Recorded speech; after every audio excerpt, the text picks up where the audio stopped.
नमस्कार, आप देख रहे हैं सी न्यूज भारत। मैं हूं आपके साथ स्नेहा सिंह। वक्त हो गया है न्यूज बुलेटिन का।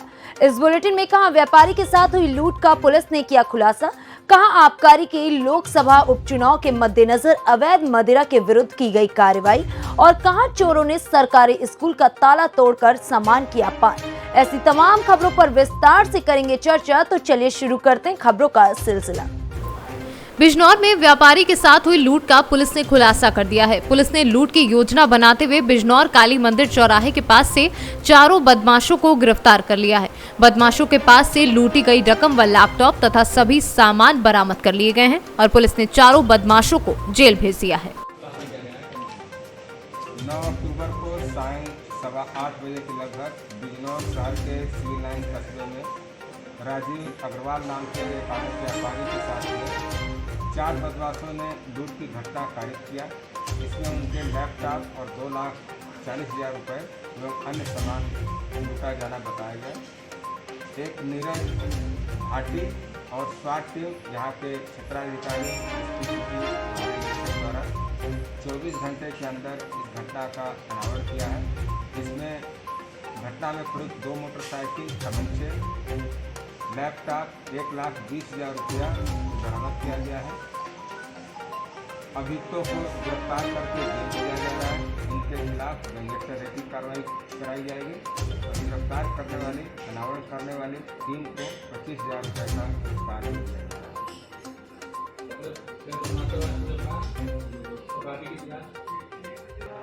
इसमें से 2 अभियुक्तों के खिलाफ पहले से भी लूट का अभियोग पंजीकृत है। इसमें से एक बिजनौर से सीनू संवाददाता सलीम हाशमी के साथ फहीम शेख की रिपोर्ट।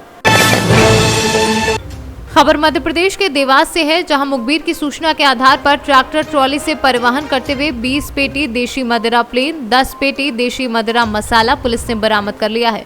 पुलिस ने मदिरा एवं ट्रैक्टर ट्रॉली सहित 2 आरोपियों को गिरफ्तार कर लिया है। जब्त मदिरा एवं वाहन की कीमत लगभग 43 लाख रुपए बताई जा रही है।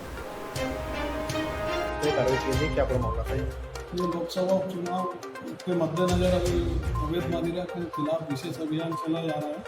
इसी के परिप्रेक्ष्य में हमारे वरिष्ठ अधिकारियों द्वारा एक मुखबिर से सूचना प्राप्त हुई थी कि भोपाल बाईपास से उज्जैन किराए की तरफ, उज्जैन चौराहे की तरफ एक में अवैध मदिरा का परिवहन हो सकता है। उसी खबर के तारतम्य में हमने RTO ऑफिस के पहले ट्रैक्टर ट्रायले को रोककर चेक किया।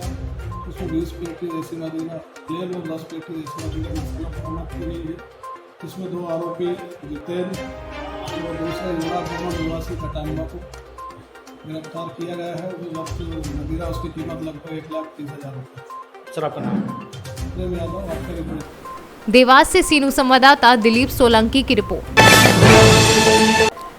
खबर कौशाम्बी जनपद से है, जहां कौशाम्बी सदर कोतवाली के नारा चौकी के जुबराज सरकारी स्कूल में बीते रात चोरों ने पुलिस को खुलेआम चुनौती देते हुए 3 कमरों का ताला तोड़कर पंखा, कुर्सी समेत अन्य सामान उठा ले गए, जिसकी भनक तक पुलिस को नहीं लगी। जब विद्यालय के प्रधानाध्यापक राघवेंद्र सिंह स्कूल पहुंचे तो ताला तोड़ देख उन्होंने मामले की सूचना चौकी इंचार्ज नित्यानंद को दी। इलाके में इन दिनों अपराध चरम पर है। चौकी इंचार्ज नित्यानंद आए दिन वसूली को लेकर के आरोप लगाते रहते हैं। लोगों का आरोप है कि चौकी इंचार्ज चक गांव में रुपए लेकर जिस मकान का न्यायालय से रोक है, उस मकान को बनवाने का ठेका ले लिए हैं, जिसकी वजह से बहुत व्यस्त रहते हैं और इलाके में अपराध तेजी से बढ़ रहा है। बड़ी बात यह है कि जिस स्कूल में चोरी हुई है, स्कूल रोड पर ही है। पुलिस मामले की जांच पड़ताल में जुटी है और नित्यानंद चौकी इंचार्ज का दावा है कि जल्द ही मामले का खुलासा कर लिया जाएगा।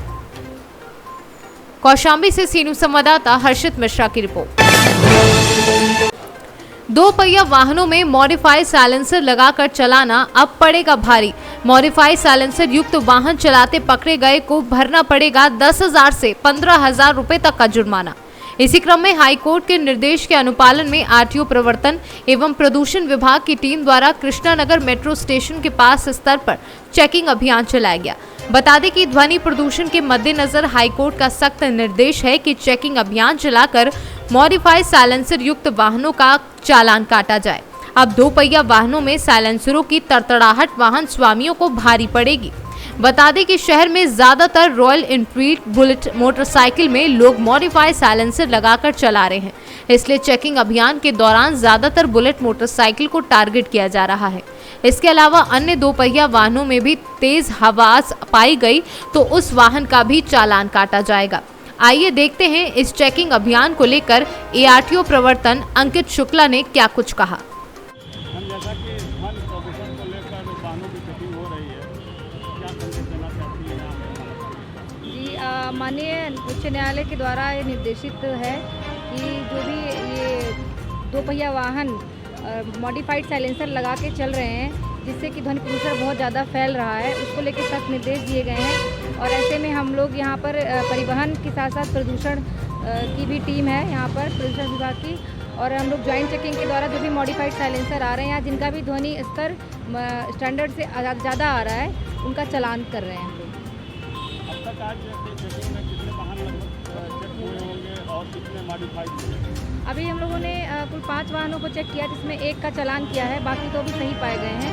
और बाकी हमारी एक और टीम है जो दूसरे तरफ सरोजनी नगर की तरफ लगी हुई है, तो हम लोग अभी अभियान जारी रखेंगे और जो भी ऐसा लगाता हुआ पाया जाएगा मॉडिफाइड करके उसके ऊपर सख्त से सख्त कार्रवाई की जाएगी। इसको लेकर जुर्माना से क्या अपील है? जुर्माना ध्वनि प्रदूषण में 10,000 रुपये का होता है और अगर मॉडिफाई किया हुआ साइलेंसर है तो 5,000 रुपये इसके लिए अतिरिक्त लगते हैं और अधिकतम 15,000 रुपये का जुर्माना है। आम जनता से क्या संदेश देना चाहते हैं? आम जनता को यही संदेश है कि चूँकि माननीय उच्च न्यायालय का निर्देश भी है और हम सबकी जिम्मेदारी है कि हम प्रदूषण को स्तर को कम करें, अपनी तरफ से कोई भी मॉडिफाइड साइलेंसर ना लगाएं या किसी भी तरह का ध्वनि प्रदूषण ना फैलाएं। लखनऊ से सीनू संवाददाता उमेश विश्वकर्मा की रिपोर्ट। भीलवाड़ा मॉडल के विधायक प्रत्याशी रहे प्रद्युमन सिंह द्वारा सोमवार को पूर्व मंगरोप थाना प्रभारी को हटाने की मांग को लेकर धरना प्रदर्शन भूख हड़ताल किया जाना प्रस्तावित था। प्रद्युमन सिंह कांग्रेस के दिग्गज नेता एवं पूर्व विधानसभा उपाध्यक्ष स्वर्गीय देवेंद्र सिंह के पोते हैं। जानकारी के अनुसार मॉडल विधायक के प्रत्याशी प्रद्युमन सिंह ने आरोप लगाया है कि पिछले महापुर थाना क्षेत्र में अंबालाल व पप्पू सरपंच के बीच झगड़े को लेकर पुलिस दिनेश रेबारी से पूछताछ के लिए उसके घर पहुंची थी और दिनेश रेबारी से अंबालाल के बारे में जानकारी चाही। जब अंबालाल ने जानकारी नहीं होने की बात कही तो पुलिस ने दिनेश को पीटा। बीच बचाव करने आई दिनेश की पत्नी से भी मारपीट का उसका गर्भ गिरा दिया। दिनेश को 8 दिन तक थाने में रखा। इस संबंध में कार्यवाही को लेकर जिला पुलिस अधीक्षक विकास शर्मा को भी ज्ञापन दिया गया है। वहीं कोर्ट से दोनों थाना प्रभारियों के खिलाफ इस्तगासा भी दर्ज किया गया है। कार्यवाही नहीं होने को लेकर सोमवार सुबह कलेक्ट्रेट के बाहर धरना प्रस्तावित था, लेकिन सोमवार सुबह जैसे ही कलेक्ट्रेट के बाहर टेंट तंबू लगाना शुरू किया, शहर कोतवाल दुर्गा प्रसाद दादी चुमय जाप्ते मौके पर पहुंच गए और उन्होंने प्रदर्शन के लिए टेंट लगाने की प्रशासनिक स्वीकृति मांगी। मौके पर मौजूद कार्यकर्ताओं ने स्वीकृति होने से इनकार कर दिया, पर पुलिस ने टेंट तंबू हटवा दिए। बिना स्वीकृति टेंट लगाने वाले व्यवसायी को दोबारा ऐसा नहीं करने के लिए पाबंद कर दिया। बाद में टेंट व्यवसायी टेंट को टेम्पो में लोड कर वहां से रवाना हो गए। जी आज धरना दिनेश रेबारी के परिवार के न्याय के लिए था। मैंने एसपी साहब को 23 तारीख को मिलकर ही उनको बता दिया था कि भाई ये परिवार बहुत पीड़ित है और पूर्व SHO गजराज चौधरी और मंगरोप SHO मोतीलाल रेबारी ने इनके साथ बहुत अन्याय किया। और मेरा मानना ये है कि ये दोनों थानेदार एसपी साहब के भी काबू से बाहर हैं, क्योंकि इनके ऊपर विधायक रामलाल जाता। आप सब भी जानते हैं, थोड़े दिनों बाद अखबार में भी आया था थोड़े दिन पहले कि ये एक थानेदार है जो केवल हाईवे टू हाईवे चलता है, ये वही थानेदार है। और अपन सब समझ रहे हैं कि किन कारणों से ऐसा काम होता है और इनकी पोस्टें कहीं भी रहे, मुझे उससे आपत्ति नहीं। मेरी आपत्ति केवल इतनी है कि लोगों को जो परेशान किया जा रहा है ये किसी भी राजनीतिक कारण, क्योंकि किसी सरकार का मुखिया, चाहे वो गहलोत साहब हो चाहे वो बीजेपी की सरकार हो, वो कभी नहीं चाहते कि नीचे गाँव लोग पीड़ित हो। इसलिए इन लोगों को ये बंद करना चाहिए। पुलिस प्रशासन ने हमको यहाँ टेंट वेंट लगाने की परमिशन नहीं दी, हो सकता है उनके कोई अपने कारण हो, मैं उस पर नहीं जाऊँगा। हमने हमारी मीटिंग कर ली, बात कर ली, मेरा धरना अब चालू 2 दिन धरना दूंगा। अगर इन दोनों अधिकारियों को नहीं हटाया गया तो 30 दिन से आमरण अनशन पर बैठूंगा। और मेरा आमरण अनशन अगर तोड़ने की कोशिश करी तो इसका हर्जाना इस प्रशासन को। दिनेश रेबारी के साथ क्या जाती हुई बताएंगे? दिनेश रेबारी के साथ उसको पूर्व SHO पहले तो वो मोतीलाल रेबारी ने जाके इनके घर से धक्का मुक्की करी, उसने इतना प्रताड़ित किया कि इनको इनका घर छुड़वा दिया। ये अपने भाई भतीजे के वहाँ जाके शुरू में रहे। गजराज चौधरी ने इनको 9 दिन तक वहाँ थाने में रिटेन कर दिया बिना गिरफ्तारी के। आदमी कोई आरोपी नहीं है, 9 दिन किसको कहते हैं एक आदमी को आप, और खुद ही पीट रहे और खुद ही दवाई खिला रहे, ये कौन सा नहीं है? तो क्या पुलिस भी और मैं बहुत जल्दी इस पर इन 2-3 अफसरों के खिलाफ एक प्रेस कॉन्फ्रेंस भी करूंगा। मैं आप लोगों को सबूत कागज दूंगा कि ये लोग कहाँ इन्वॉल्व है, किस तरीके के काम कर रहे हैं। पुलिस ने भी सुबह धरना नहीं देने दिया, आपके टेंट वगैरह हटवा दिया। टेंट तो कह रहे हैं कि परमिशन नहीं है। परमिशन तो देने वाला कौन है? प्रशासन ही देता है परमिशन। तो हमने तो मांगी थी। हमने तो 23 तारीख को कह दिया था कि भाई धरना देंगे। तो धरना देंगे कहाँ? कलेक्ट्रेट के बाहर धरना देंगे। व्हाट्सएप, फेसबुक लिखित में दे दिया हमने। और ये बताया सर क्या हुआ था? 27 तारीख के दिन मेरे भाई और पप्पूलाल रेवरी के आपस में झगड़ा हुआ था, जिस समय में मेरी दुकान पे था। 27 तारीख के दिन मैं शाम को 11 बजे दुकान मंगल करके मेरे घर पे गया था। मेरा कोई नहीं तो कोई मेरे ऊपर कोई FIR दर्ज है और नहीं कोई मुकदमा है। इसके बावजूद मुझे गिरफ्तार करके 8 दिन तक थाने के अंदर बंद रखा गया, पूरे थाने में बंद रखा गया। और मेरे साथ भी बहुत बेरहमी से जानवर जैसे सलूक की और मारपीट की। और मुझे बोले किसी भी अन्य नेता का नाम ले ले, हम तुझे और तेरे भाई दोनों को छोड़ देंगे। ठीक है सर। कितना आपके साथ मारपीट करी थी? गजरा चौधरी पूरे SHO और विशंबर जी, गोपाल धाबई और अशोक केड़वा और एक बलवीर सिंह जी लंबे से हैं, जो ये 5-6 पुलिस ऑफिसर। बड़ी यही मांगा हमें न्याय दिलाओ बस। क्यों कि मेरी गलती क्या थी? 8 दिन तक मुझे बंद रखा तो गलती क्या थी? अम्बालाल को अगर ढूंढ भी रहे थे, अम्बालाल के मकान आटे में थोड़ा घुस जाएगा वो। आटे के डिब्बों को भी बिगड़ जाए, अनाज के डिब्बों को भी बिगड़ जाए। 28 साल का लड़का क्या गेहूँ के गट्टे में बैठा रहता है? आपके द्वारा खुद से द्वारा मारपीट की गई, इसके लिए आपने उच्च अधिकारी को एसपी को? हाँ, 23 तारीख को गए, उससे पहले भी जाके आए हम, तो भी हमारी कोई कार्रवाई नहीं हुई, कोई सुनवाई नहीं हुई। राजस्थान से सीनू संवाददाता धर्मेंद्र की रिपोर्ट। सूबे के श्रम नियोजन प्रशिक्षण एवं कौशल विकास मंत्री सत्यानंद भोक्ता 5 दिवसीय दौरे पर चतरा पहुंचे। दौरे के पहले दिन उन्होंने सदर प्रखंड कार्यालय परिसर में आयोजित सोना सोबरन योजना के तहत लोगों के बीच साड़ी, लुंगी व धोती का वितरण किया। इतना ही नहीं, मंत्री ने प्रखंड मुख्यालय में 5 कन्या पूजन पर सोना सोबरन योजना की शुरुआत करते हुए लाभुकों को धोती, साड़ी व लुंगी समेत प्रधानमंत्री आवास स्वीकृति पत्र, विधवा पेंशन स्वीकृति पत्र व सुकन्या दान स्वीकृति पत्र का वितरण किया। अगर शुभ अवसर पर और खासकर महत्वपूर्ण दिन बसंत पंचमी है और सभी के साल भर के त्यौहार में रहता है कि नया नया कपड़ा पहने। तो झारखंड में सोना सोबरन योजना के तहत माननीय मुख्यमंत्री हेमंत सोरेन जी ने गरीबों के कल्याणकारी योजना चलाया है। और गरीब को लाभ के लिए हम लोग हर एक प्रखंड में, हर एक पंचायत में घूमकर धोती, लुंगी और साड़ी का वितरण कर रहे हैं। क्योंकि दिवाली है, छठ है, 3 को त्यौहार है। हम लोग चाहेंगे कि हर घर में लुंगी और धोती और साड़ी मिले। और इसके साथ साथ प्रधानमंत्री आवास योजना के तहत कई लोगों को लाभ दिया गया, वृद्धा पेंशन का लाभ दिया गया और कई योजनाएं अभी दी जा रही है और आगे हम लोग देते रहेंगे। जो लोग सोचते हैं वही काम करना चाहते हैं। ये बहुत सारा काम करना है, क्योंकि अभी